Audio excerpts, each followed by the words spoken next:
Been very lucky to work with the legend that is Gordon Murray himself. Your only consideration really is performance. Your common goal has now shrunk to making this one car as fast as you can. Just need to quote, I've never seen CFD of the W13. Like, no one can know just by looking at it. But I'm guessing the side pod had nothing to do with their porpoising issues that year. But even I can say, as a Verstappen fan, it's always good to have competition, and I think 2021 proved that. I don't think many people, even yourself potentially, would have minded Verstappen winning that championship. But as long as it was fair and it was a good fight, and it was a really good fight, it's just a shame how it ended.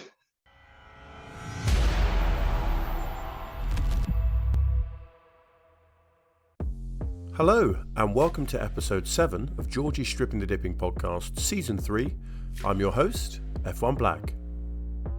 Our guest this week, Dan Morris, works for the legendary Gordon Murray. Yes, he of the Brabham BT46 fan car and the most dominant McLaren in Formula 1 history. In today's episode, Dan talks us through the life of an automotive aerodynamicist, and we get the chance to pick his brains on the latest aerodynamic innovations in Formula 1.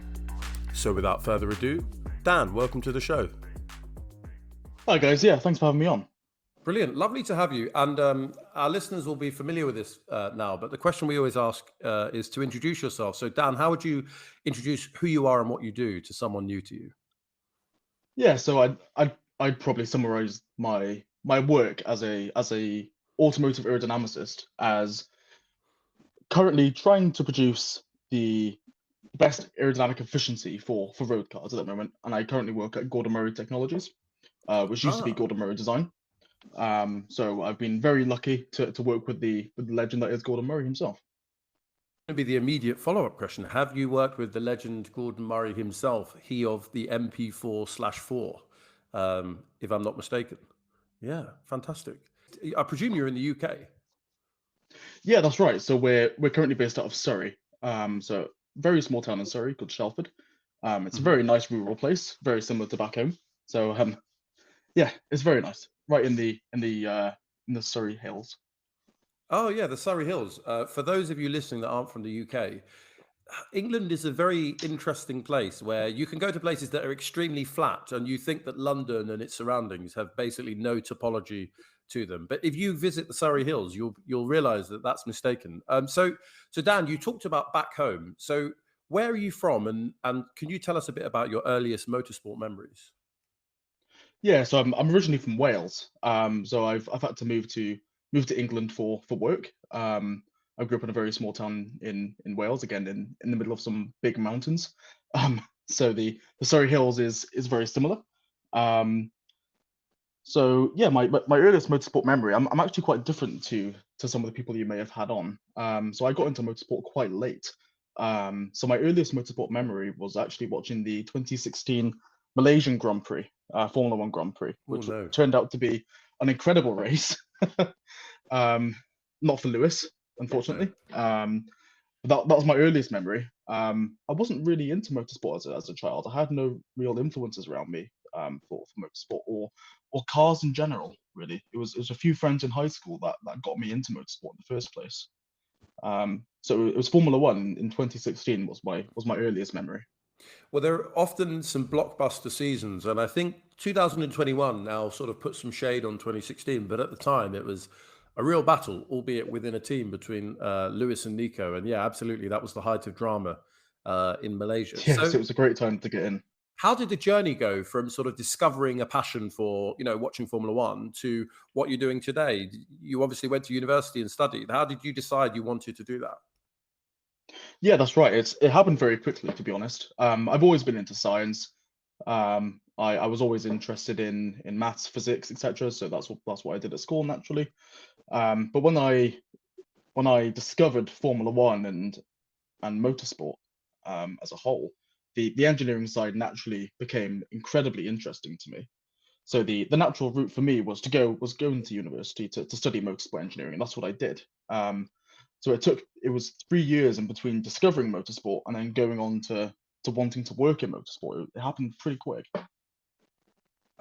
I envy people that have that sort of epiphany where they have a real passion or a sense of exactly what they want to do. And I say that as someone that still doesn't know what they want to be when they grow up. But I read here that you went to Swansea University and you said you did motorsport engineering. So what did that entail? What's different about that versus perhaps a more traditional engineering degree? Yeah, so there's not many differences, to be honest. The only real difference is everything that's theoretical that you learn in class is all directed towards cars in some way. So we all learn about mechanical engineering principles, but it's all applied to race cars, which makes it more fun and more engaging. I could never go to school and learn pure mechanical engineering. It's just too dull. It's not applied. Where going down the motorsport route allows you to learn those fundamental principles but apply to something that interests you, and you can it's then finding a job that you love. It's not really a job at the end of the day, and that's what studying motorsport at university felt like. It didn't feel like a chore having to go to class. It was more, I get to go to class and learn about this thing that's really fascinating to me, and that I'll then hopefully apply later on in my career. I mean, that's amazing, and you can hear the passion in your voice reflecting on that period. And you talked about the importance of like tangibility or applying what you're learning to reality. I probably at the other end of the spectrum in that I studied maths, which I enjoyed, but the seeing lectures as an opportunity probably wasn't quite where I was. So when I was at uni, the people that did engineering or mechanical engineering, etc., they participated in something called Formula Student. Did that still exist when you Mhm. were at uni, or did you do something like that? It did exist. Yeah, it did exist. Not at my university, however. I made a choice to go to university that didn't participate in Formula Student to really nail down on my academics in class. And looking back on that, it's a regret of mine, to be completely honest. Many people that I work with now and many people that I know in the industry have learned so much valuable experience and have an incredible CV behind them because of Formula Student. Whereas I didn't really have that luxury. But that was my own choice. I kind of shot myself in the foot a little bit there. And I was also quite unlucky with going to university during the dreaded COVID times. Um, so a lot of what would then be time spent in the workshop or time spent at your computer in the laboratory doing CFD or FEA, etc., probably wouldn't have happened anyway. Um, so I think it was a mixture of myself shooting myself in the foot and also COVID pandemic anyway. So Well, you sound like a self-deprecating chap, but on the tangent or the subject of going to university during COVID, I definitely reflect on my years in uni as like a huge formative experience, and also just frankly having a lot of fun with my mates. But I don't know, like if I became a lawyer, one of the things I would do is start a class action for anyone that paid full tuition fees and accommodation when they went to university during the yeah, pandemic. Certainly in the UK, because it felt like. You missed out a bit. Not to make you feel upset, but certainly it cost a lot of money here. So yeah, I hope it wasn't too traumatic an experience. And as you say, you got your academic side out of it at least. oh, it wasn't traumatic at all. I mean, people have gone through substantially worse than me throughout going through COVID. So I consider myself one of the lucky ones. It's just a bit unfortunate, and I think you're right. People that have paid full tuition during that time, it's not right. You don't get the full university experience. So it is a shame that we all had to pay full tuition, but there's not much we can do about it. No, I mean, yeah, I don't. I feel like I'm raising things that make people linger on the negative. But listen, for those listening that didn't go to university in the UK, Formula Student is essentially a competition where ultimately people that do engineering degrees get together, they design and build a car, and then whoever is presumably the lightest member of the course gets to race it around a course, and they do sort of, as I recall, awards for sort of traversing the course or acceleration or top speed and all those sorts of fantastic things. But listen, you talked about the experience that you could have gotten from that, but of course you're now a professional automotive aerodynamicist. So how did you segue from that experience at university into that professional world? How did you get that opportunity? How was that? Yeah, lots of hard work. I was yeah endless amounts of interviews. It's not any weird story that came out of nowhere. I didn't go months without trying and then get this one magical phone call I just applied anywhere and everywhere that I could, and eventually got an interview at Gordon Murray Design. Went there, did the interview, and got the job. It was as simple as that, really. But it's a lot of graft for anyone coming out of university. It's real hard work. You get an awful lot of no's and not many yeses. And that is also for motorsport as well, not just automotive. It's an extremely hard field to get into. Certainly the impression that I've gotten, we've on the show had people that are sort of engineers or mechanics or, basically in the paddock, working in motorsport and beyond. And yeah, it does seem like not only the barrier or the bar to entry being like essentially well qualified, but then the number of opportunities versus the number of passionate people that want them, the ratios make it difficult. So you're at Gordon Murray, and you describe yourself as an automotive aerodynamicist. So what does that mean in practice? And you mentioned you're working on road cars. So yeah, what are you thinking about day to day?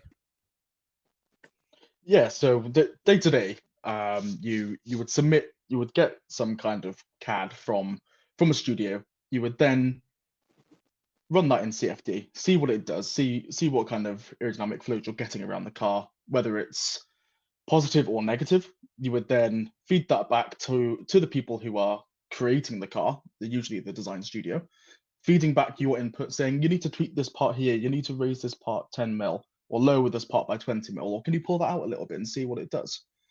And then we would hopefully get that new CAD, chuck that back into the CFD and see what it does. And hopefully it's a good result. And that tends to be what happens day to day. But there's a lot of management, there's a lot of meetings going on with the rest of engineering, because if you go just yourself and say, I want to make this massive change to the roof, it may be great for aerodynamics, but it may not be feasible for anyone else. So there's a lot of integration that happens throughout a team, and aerodynamics is just one very small part of creating a car from the ground up. Okay, yeah, that's interesting. So the other people that are in the design team, I guess, are thinking about weight or complexity of design or cost or I guess safety, and so on. So you obviously, I think I know some of the acronyms: CAD, CFD. What are for listeners that are coming to engineering for the first time? So CAD is what? Computer aided design or computer aided drawing? What is that? And what's CFD? That's correct. Yeah. Yeah. CAD is computer aided design, and that tends to be the software that is the computer equivalent of the old drawing boards you used to see. You see Adrian Newey quite often at his drawing board in his office on the Red Bull PR videos, and it's the equivalent of that, but on a computer, and it's in 3D, not 2D as well. And CFD stands for computational fluid dynamics, and it's essentially a virtual wind tunnel. You can see, you take that CAD, you take that surface, and you put it into CFD and see what it does.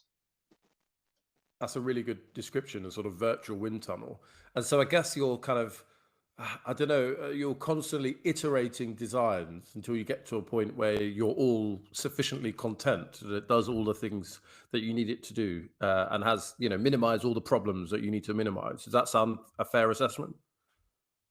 Yeah, that's correct. I mean, it varies project to project. Your goals could be a certain drag coefficient number for if you're designing a car that's, after a long range target. It tends to be more electrical vehicles that are going after that now.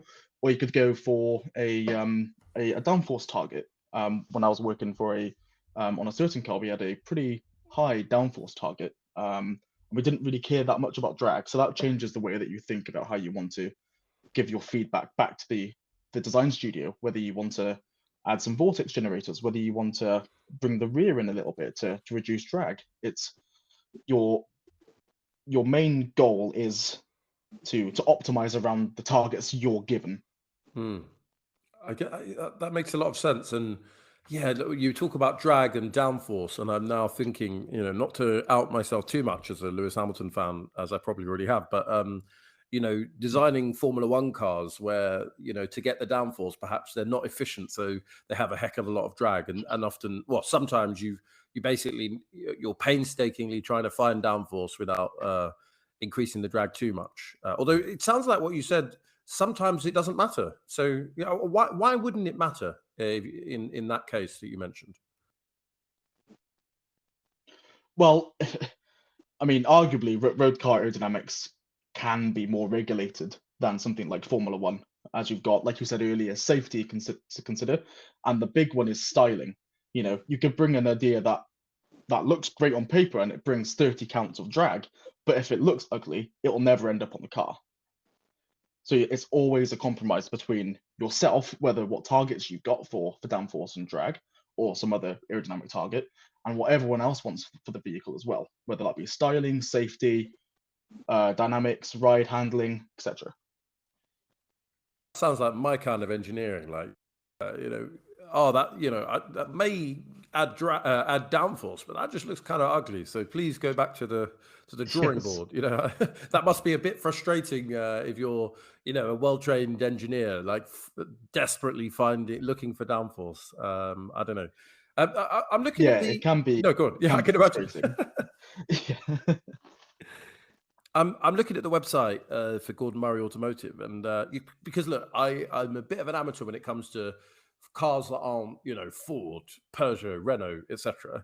And I can see that Mhm. a couple of like prominent models. The T50 is a car that entered production in 2023, and I look at it, and it does look like your kind of sports car, a normal Yes. or Yep. a special sports car. Is there a sort of unique I don't know, concept or a unique brand that Gordon Murray Automotive is trying to live up to? Yes and no. The T50 is very publicly based off of the McLaren F1, given that was also Gordon's design. So the T50 is kind of seen as a McLaren F1 predecessor. It's got a lot of the same styling features. It's got a lot of the same targets. It's still a V12, um, and it's got this incredible power output from this awesome Cosworth V12. That's got an incredible range figure. I think it was upwards of 11,000 RPM, and it's fantastic. It sounds amazing. Um, but then you've got other vehicles like the T33, which is more of a homage back to the 60s cars with a bit more of a comfort styling approach. I'm looking at the T33, and I suppose like who was it? Was it Taylor Swift? I'm trying to remember. Like these music artists that lose the right to their publishing rights, and so they often re-record their first album and then they sell that version. Maybe that's kind of where Gordon Murray's at. Given that he was huge, the guy behind the McLaren F1. I don't know. Yeah, I definitely think there's a little bit of that. Just wanting to do the McLaren F1 again, but better. Yeah, yeah. I mean, it sounds amazing. Before we sort of move on from this, how do engineers work together? Because clearly, look, if the company's called Gordon Murray Automotive, he's a kind of experienced guy in the engineering and motorsport and car like automotive world. He has vision for what he wants. But how do you communicate that down a chain or into a group of different engineers? Sort of how do they set, how does the concept of a T33, for example, arrive? You said comfort styling, you said a throwback to the 60s. Like what are the kind of instructions that your team or that you get that enable you to kick off a design? Yeah, so luckily I'm at the bottom of that very change. I'm only a graduate in this large cog, so I only get to see I only get told very broad instructions of make this part better or make this part more efficient. Whereas the people above me would get more directions over that they may even get a rough sketch from someone very higher up saying we want the car to look like this. You need to make it work and meet all of these other targets. So it's often quite drip fed from the top, as you would imagine. Um, but the whole team aspect is quite hard to manage. The good thing about it is that we've all got a common goal. We all want the car to be successful and for it to be the best that it can. And that's very much a motorsport style of management. Is we're all working towards a common goal, even though all of us have very different roles to play. A common theme through all the people we interview, because often you think about sort of expertise or even racing or whatever as kind of an individual sport, but it's clearly all of this is that driven down to how well you can and how effectively you can work together as a team. You mentioned that well, rather self-deprecatingly as well. You said you're at the bottom of the chain in a small cog. But what is the sort of career progression or the career path that you have your eyes on, or are you quite open-minded as to where you want to go next? Yeah, I've not got any immediate targets to be honest. I'm very happy where I am, and I'm using this opportunity to develop my own skills as an engineer, but also the soft skills that are extremely necessary in engineering. Ones that you don't get much exposure to in university, so that tends to be the ones that you develop most, especially at the start of your career. Um, I At the end, I would love to work in motorsport in some sense, whether that be Formula One, whether that be working for a world endurance team, whether that be working in IMSA, designing the cars. I have no particular preference over what series, but motorsport is definitely the aim. There's just something about your only consideration really is performance, and that is your common goal has now shrunk to making this one car as fast as you can. And there's just something enthralling about the thought of having your designs on a car that you can see go out track and hopefully do well. Yeah, I mean, yeah, clearly you talked about how you saw that Malaysian Grand Prix in 2016. Even what you just said about, hearing the engine, I think it was of the T50 that you mentioned. Like, there's clearly something there that's so passionate about the roar of the car going, and performance and going around the track. So, I mean, for me, the easiest sort of entry level understanding or being able to the visibility of aerodynamics, I suppose, in motorsport is in Formula One because there are so many aero parts. Mhm. Um, have you been following testing? How much do you keep up with Formula One these days? Unfortunately, a lot less than what I used to. I must admit the Max Verstappen dominance has gotten to me a little bit. My general interest is down, as I think a lot of people's are. But that's natural. I think it happened during the Hamilton era, um, and depending on how dominant the years to come are from Verstappen, to be honest, I don't see it slowing down much after seeing the RB20 and seeing what it's been doing in preseason. Um, I can only see the general interest of Formula One going down, unfortunately. I have been following testing very loosely. Some very different concepts, which is exciting, even a few years into this rule set. So it's been great to see what different teams have come up with. And the good thing about Formula One is, like you were saying, aerodynamics is king, and often they will sacrifice suspension performance to get ultimate ride control, for instance. So Formula One is a great way to look at something because it will be the best that you can do within those regulations for a certain team, obviously. There's obviously developments and everything could be better, but it's better to look at a Formula One car to see things relating to high performance aerodynamics than there is to a road car. There's less compromises. Um, the only compromise you've got in Formula One is the regulations. If you choose to follow them, I guess, or if they're enforced, not to sound too salty. Yes. Yeah. So, I mean, yeah, speaking of sort of Formula One, and yeah, I think any dominant period, well, any sport where the sense of jeopardy and unpredictability is diminished, obviously loses some of its luster. But do you have a driver or a team that you've historically tended to favor or follow? Yeah, yeah. I guess luckily now I've always been a fan of Verstappen, um, mainly because when I first started watching Formula One, it was in 2016. Verstappen was the new guy on the block in Red Bull, and I just remember that 2016 Brazilian Grand Prix when it was pouring it down, and that one move on Nico Rosberg from the outside of turn three, that will forever stick in my mind as the moment I'm like, yeah, Verstappen is the guy, and that's who I've chosen to follow throughout these years, and now it's paying off. But even I can say, as a Verstappen fan, it's always good to have competition, and I think 2021 proved that. I don't think many people, even yourself potentially, would have minded Verstappen winning that championship, but as long as it was fair and it was a good fight, and it was a really good fight, it's just a shame how it ended.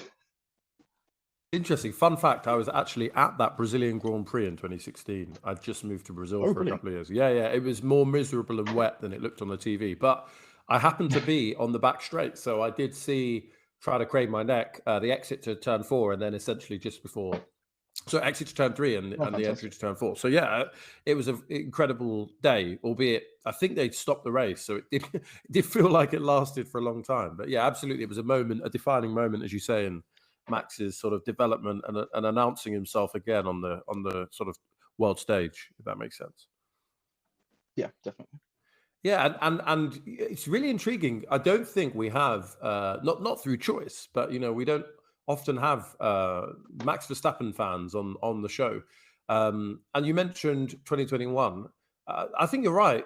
For me, it felt like with 4 or 5 races to go, all was lost. And then Lewis put together a run of essentially 3.9 race wins. And then that sort of 0.1 or whatever it is at the end, whatever happened, it got taken away. I believe it got taken away from him, but people believe what they want to believe. Yeah. But it was an enthralling season, and to me, it kind of felt like, without being too hypothetical, my first season watching Formula One is 1994, which I'm sure predates your birth, but it was Schumacher, and it was sadly when Senna passed away. But it felt like the sort of season they might have had if that had, if he'd lived, and those two teams that were extremely competitive. So why do you feel? And I have a reason why I feel this way, but why do you feel relatively certain that the trajectory of Red Bull being dominant is going to continue for this rule set into sort of 2026? Is there something you've seen, or is it just sort of how you feel? It's always difficult with these things, because you can look at a car and it look really good and really interesting, and it turns out to be terribly slow. And I think the concept that proved that was the W13 and the quote zero pod. I think most people who saw that come out of testing thought that looks really quick and it's really different, therefore it must be good. And it turned out to be a terrible idea. But unless you're a Formula One aerodynamicist who's been trained in the field for many, many years, you can't just look at a Formula One car and instantly understand what's going on. They are the most complex machines aerodynamically that you can in any sporting sense. And they are you can't just have one person understand the entire car. So I don't think you can look at something like the RB20 and think, oh, that's an advantage locked in for years. But seeing how the RB18 performed, and then the RB19, and now we've got this RB20 that looks completely different to last year's car. It does put a certain fear in your mind that they were so good last year, and now they've changed concept to this new car. They must have found something, and that is the concern, that their dominance may continue until 26 or potentially further. Yeah, I mean, certainly my assumption is that until the new engine regulations, that even beyond, Red Bull look like a slam dunk to continue to win championships. I guess the only things that can bring them down are their second driver if things get tighter, or personnel issues. And we see that there are some tensions between Jos Verstappen and Christian Horner, and then of course the investigation into Christian Horner, which is I think concluded on the day of recording. My question to you, I suppose, is linked to what you just said about things looking fast to the eye. Well, the W13, if I'm not mistaken, looked fast in the wind tunnel or in the simulations. And it was only when they got to the track that they realized they had all the porpoising and the bouncing and so on and so forth. So, obviously Formula One is in your future, not in your present, but how is it possible that you can get that sort of calibration between simulation and reality so wrong? What are the sorts of things you think had happened for that to occur? Oh, it's a fine art between simulation and track testing. It really is.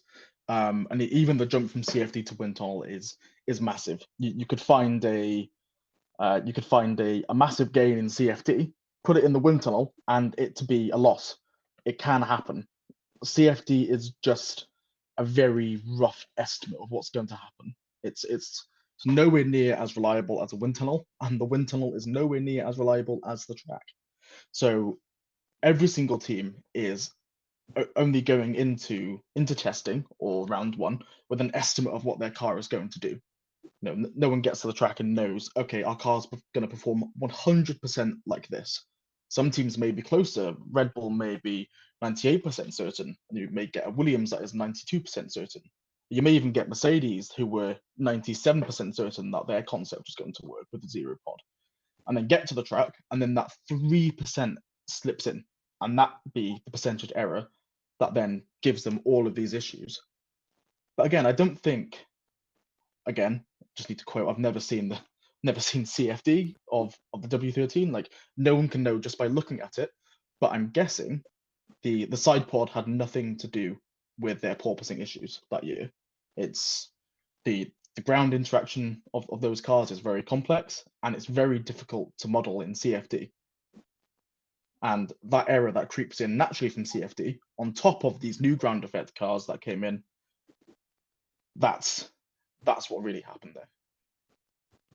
I think for us lay fans, it took us about 18 months to distinguish between a lack of side pods and the porpoising issue. I suppose, one variable is the accuracy of these different techniques, CFD, wind tunnel, track testing, and then the other variable is cost. And we know that, well, not least in Formula One, there are explicit limitations on the amount of time you could do for each one, but clearly track testing will cost you more than wind tunnel and so on. CFD will be cheaper than that. I guess reversing that back to your day job and thinking about road cars and sports cars, is there a great deal of ground effect at play with those cars, or is there an attempt to avoid that for a variety of reasons? For some sports cars, yes, there is certainly a ground effect element. And all ground effect is just utilizing ride height and designing your underfloor to be suited within a certain window for your ride height. That's all ground effect is. And I think there's been a bit of a misconception where the old Formula One cars of 21 and before weren't ground effect cars. They were still ground effect. The front wing is in ground effect. That's how you design these components.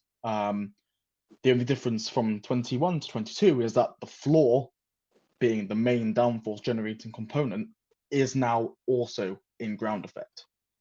And that does translate a little bit to road cars. For instance, some of for T50 and T50S, we have the underfloor isn't flat, therefore it would be a ground effect car. But we didn't have the deployable side skirts that then made that ground effect even more enhanced. So there is a certain crossover between motorsport and automotive. It's just it can be very small, and it tends to be very small for the larger SUVs, but there does tend to be a bit more crossover for sports and hypercars. Yeah, I mean, I tend not to be able to go through an episode without mentioning the fact we had Mario Andretti on the show, and on his most recent appearance with us, he talked about innovating that ground effect with Lotus. And you talked about the skirts. Like that car had, at least in one iteration, the sort of brushes along the bottom of the skirt to almost rub the floor to maximize that sort of, or minimize even that distance. Yeah. And to talk about ground effect super quickly, when I got into Formula One, ground effect was absolutely, or the floor and skirts were a no-no because of the death of Gilles Villeneuve in the 80s. Given, I suppose, the change in pressure coming up behind the back marker and going over a crest led to his car sort of flipping in the air. Such was the power of, or the sudden change in ground effect that caused him to have his accident. So yeah, you can see how powerful these effects are. Absolutely. So here's a question. You're an aerodynamicist. Clearly, you've got a technical background, but presumably you've got an eye for this. Are there some cars that perhaps you would say are, the most aerodynamically, aesthetically pleasing that you've come across in your life or in your career? What would you say if you could have one or two cars in your garage? Which ones would you pick? It's a really difficult question. I guess basing off pure, just thinking aerodynamically, I'm a real big fan of the Peugeot 9X8, the wingless wonder. I think is a brilliant concept. It's unfortunate it didn't really work out too well. But the WEC rules for having a limit on your lift coefficient is fantastic, and then it's up to you to get there. And Peugeot had this fantastic idea of pretty much doing what Formula One is doing at the moment and putting all of their eggs in the floor basket and getting rid of the rear wing to try and get a drag benefit, which I think was fantastic. It's a shame it didn't work out too well, but I'll always love that car. And another one, I guess, has to be the BT46 fan car from the Swedish Grand Prix. Again, work of Gordon Murray. Again, it's just another fantastic innovation, getting around the rules by having, I think it was 51% of the flow was used for cooling, and therefore was deemed legal. It's small things about motorsport like that I absolutely love. Yeah, I suppose it's one of those things where if the rules say X and you achieve that, even if it was like, well, I wrote that rule, I didn't mean you could do that. If the rules Yes. they don't prohibit it, let's say, that's the ingenuity, as you say, the innovation in motorsport. And I didn't realize it was Gordon Murray that did that. What would you say are his most famous cars? Is it mainly that McLaren that won Senna and Prost all of those races, or I suppose the fan car as well? Yeah, I think pure design wise and pure innovation wise, it's got to be the fan car. That's pretty much what he's built his entire automotive brand from. T50 has a fan, T50S has a fan. Very different functionality, but they're still there. Even the T50S, I think, is nicknamed Nicky Lauda, as Nicky won the race with the fan car. So it's a bit of an homage to him. So it's proved quite influential on his route into getting into automotive. Yeah, and so just for my benefit and perhaps those listening as well, the fan was obviously, as you say, there's a cooling element, but was it sucking the air from under the car to kind of like, I suppose, suck it to the track, or like what was the fan trying to do? Yeah, it was purely it's a vacuum effect, really. It Hmm. was just evacuating the air underneath the ground and just massively increasing that low pressure under the floor. That gives you that downforce. Amazing. Yeah, I mean, I don't know. Sometimes you wonder. I mean, Formula One is extremely safe these days, touch wood, and long may that continue. But the regulations are so stringent that I suppose there's not always massive room for surprise innovations. The zero pod was one. The dual axis steering from the Mercedes a couple of years Mhm. prior was another. I'm trying to think. Were there other like what are the major innovations that we've seen in the last few years? Beyond those, I can't think of anything. Anything that comes to mind I, for you? I, yeah, I don't think aerodynamically there's been many Mm. since probably 2014. Obviously DAS was a big one in 2020. That wasn't an aerodynamic effect, but it was a really interesting concept, and I think it was a shame it was banned. To be honest, I would have loved to see the teams in 21 or maybe going further, experimenting with that and trying to optimize that and make it better than Mercedes. That's half of the joy of the development race in Formula One is someone comes up with an incredible idea, and then it's everyone else's job to catch up and innovate, try and make their idea better than the original. But apart from that, you've obviously got the F duct in the early 2010s. You've got the S Mm. ducts. But yeah, I think the largest visible change from the rest of the field is probably that W13. Yeah, and it's not as though that did a fantastic job. I'm trying to think. It won a race, didn't it? It won the Brazilian It did Grand win a race, Prix. yeah. Yeah, yeah. Albeit Max had damage, and it was a sprint weekend, et cetera, et cetera. But yeah, it won a race, and from what I understand at the time, it kind of gave Mercedes too much confidence in the overall concept, and to stay the course, which then wasted the following season. So I may have oversimplified things, but perhaps winning that race was a curse in disguise. Who knows? No, it definitely sounds a bit like that. It sounds like that Brazil race did put some false confidence in Mercedes' eyes of that concept. But it's strange. I don't think the only flaw with that Mercedes was the side pods. The given that the floor of these cars are so dominant in how they produce downforce, it has to be something with that floor. And there was a lot of talk over they couldn't run the car low enough to get into its peak map because of the design of the floor, or whether there was something wrong with the suspension. But I think people over fixated on the fact, oh, this car is slow, this car has no side pods, therefore the no side pods is an issue. I mean, obviously, the whole grid has now kind of converged away from that no side pod idea from Mercedes and more into like a larger downwashing side pod. But still, you have to try these things. If you're not constantly innovating, then you're falling behind. Yeah, and in a way, like, I wonder if there was an indirect link. So, for example, clearly no side pod means you have a certain, cooling deficiency that you need to make up for in a different way. Maybe, clearly Lewis talked about the driver position being too far forward. Maybe there's a link to that.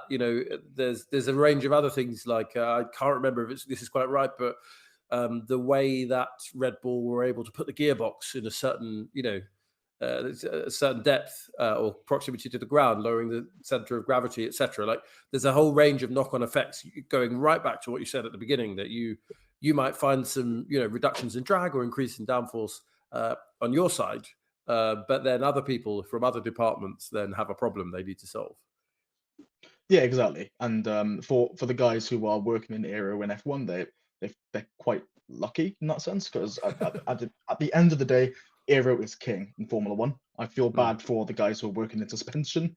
I bet all of their hard work coming up with this fantastic concept for managing roll, pitch, however, has been destroyed by an aerodynamicist coming across and said, "I want the wishbone to look like this."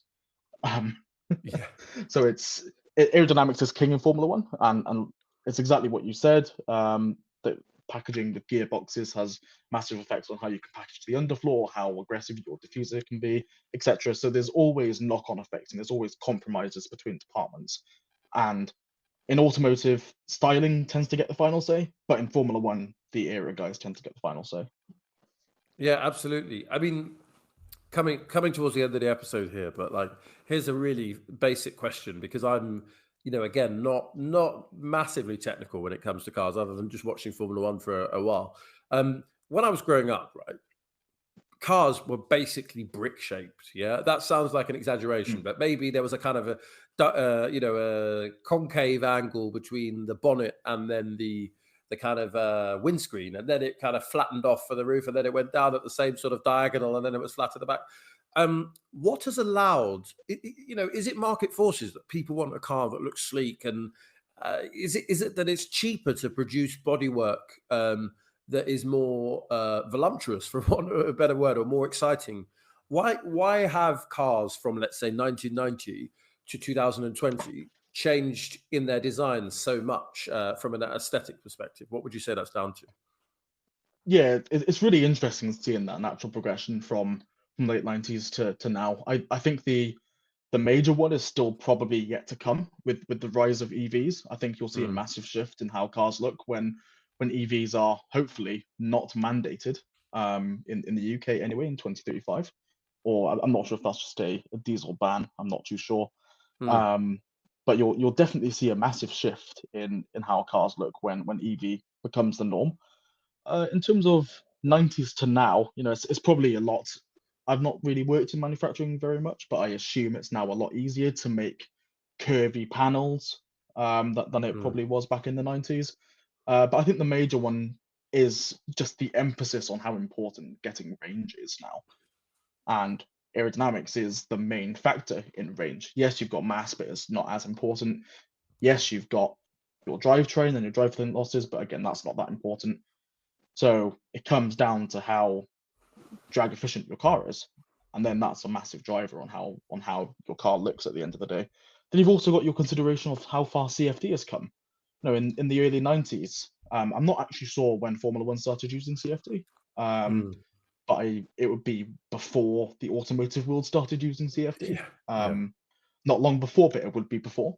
And the advancements on CFD now has been absolutely huge. Even though it is just an estimation tool, you can chuck a design into CFD, see what it does, and you have some knowledge over what that design has done. Whereas back in the 90s, all you've really, or maybe even before then, all you've really got is wind tunnel. And that's a lot more expensive, and you can't just do multiple wind tunnel tests every day like you can do with CFD. So Mm. it's just, I think it's a mixture of the aim of the car has now dramatically changed. You need that drag figure, especially for EVs, and also just the sheer advancements in technology in manufacturing and also in simulation. Yeah, I mean, I see the point you're making about range, but then I raise you the Tesla Cybertruck, which to me, Mm. obviously, it looks like something from a dystopian sort of film, which is cool, but that doesn't look particularly aerodynamically efficient. I don't know, but maybe you'll tell me that it is. I don't know. Well, again, I've never seen it in CFD, but from looking at it, I would tend to agree with you. It looks like a bit of a brick. Um, but again, these things can surprise you. You can put it in CFD and it really surprises you, or you put it in the wind tunnel and it's even better than you thought in CFD. These things very easily do happen. I know Tesla quoted a CD of it. I think it was around the 0.34 region. Hmm. Don't quote me on that. That's just going off the top of my head. Which for a car that size is reasonable. It's nothing will beating and it's nothing terrible. And they've managed to get away with it in that kind of in that styling methodology. So there must be some things that they're doing with the underfloor that you can't see. That's got some quite good trickery in order to get that CD down. Okay, so I'm looking at that. You said 0.34. I googled 0.34 drag coefficient, and then the first link that came up was Tesla's Cybertruck claimed drag coefficient of 0.34 put to the test. So Yes, 0.34, when you say that number, is essentially a measure for the drag that occurs as the car is at a certain speed traveling through the air, presumably. exactly. Yeah. It's just a measurement of how drag efficient a certain shape is. One thing that is very interesting that I have learned through industry is don't always listen to what people are quoting on the internet. A lot of the time, it's their very very best case scenario in a wind tunnel with every panel gap closed, your radiator flow being non-existent, and Hmm. massive assumptions that make the drag better than what it actually is. So that 0.34 that Tesla's quoting may be the proper figure, but it's doubtful. Just hearing from just knowing what I've heard from just being around people who have worked in automotive aerodynamics for a very long time. It's interesting. I feel like I've stumbled across a new kind of world. Like on Twitter, particularly if you're on Twitter when you're watching a Grand Prix, there's a heck of a lot of vitriol and back and forth. But I've now essentially stumbled across a variety of websites who are all arguing the toss about this 0.34. So, maybe that'll Yeah, it's read brilliant. good bedtime reading for me as I, try to Yeah. enter the world of aerodynamics. So we're getting towards the end of the episode. I guess here's a question for you. You talked about sort of being a relatively recent graduate and the challenges of, or the persistence you need to enter the profession and so on. Do you have any advice to your younger self or to students thinking about following in your footsteps? Yeah, I mean, a lot of it is luck. You can be extremely well qualified, and just on the day you didn't get the job, and that is the reality for a lot of people. It was the reality for me. I don't have a great CV. However, there are people that I know who are extremely qualified, extremely smart, and they just don't get the luck of the draw for whatever reason. So I think the main thing is persistence, um, accepting that you will get a lot of no's, definitely more no's than yes. And I think just having people around you who are in this very similar boat, just having people you can talk to and just kind of express how terrible it can be, because you'll never be alone. That all of your classmates in university will be trying to get jobs and will constantly be getting rejected until they get that one golden opportunity that has come about from as much luck as it is talent. So it's just having a really good network of people around you. They can be students, they can be people who are already in industry, just people around you who understand how hard it is, because it really is difficult.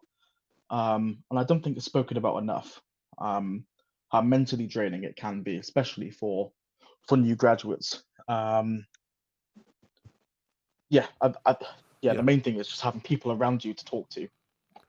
No, absolutely. And I don't know why, but when you sort of talked about having people around you, I was imagining or recalling the story of Mr. Beast, the famous American YouTuber. And it felt, hearing how he made it to, I don't know if it's 1 million subscribers or whatever, he started basically with a group of people that were as passionate as him about making it on YouTube. And essentially that kind of net of people that, oh, I tried this, it didn't quite work. Oh, I've had a really tough day. Nothing's working. Oh, well, I'm here with you. It sounds quite similar that, not to call you Mr. Beast, but essentially, that peer group of people that have a similar goal and who are going through similar experiences and that you can kind of swap notes with and get support from. Sounds like a fantastic piece of advice. Brilliant. Well, look, we have a final question to close the show because it's the question we ask everyone. It doesn't matter who you are. So to set it up, I'm going to just check. No one's ever said no to this, but I take it that you don't mind pizza or you like pizza, right? Yeah, of course. Okay, right. Yeah, it's a simple question. I might drop that pre-question, but I just want to make sure, there might be someone one day that says, I hate pizza. What are you talking about? But look, so you like pizza. Okay, so this is a yes or no question, right? Pineapple on pizza. Yes or no? It's the age-old question, really, isn't it? I'm going to give that a big no. A big no from my point of view. I think it's absolutely revolting. I can't stand it personally. I've been very lucky to go to Italy, and my order of pizza definitely did not have pineapple on it. Amazing. I feel like you built into that. Like at first I thought it might be a moderate no. Then it was a definite no, a revolting, Yeah. Definitely not. No, fantastic. Yeah, good. Well, one more for my team. Georgie is more of a pineapple on pizza, and I'm a no. So that's great. Well, Dan, look, thank you for being with us. Is there somewhere people can follow you, LinkedIn or Instagram or Twitter? Anything people can follow your journey or reach out to you for career advice? Yeah, sure. I'm on LinkedIn. Just Dan Morris. Feel free to drop a message into my inbox. I'll always do my best to reply, and always welcome to messages, whether it's for people after advice or just a general chat. I'm more than happy. So LinkedIn's probably the best place to find me.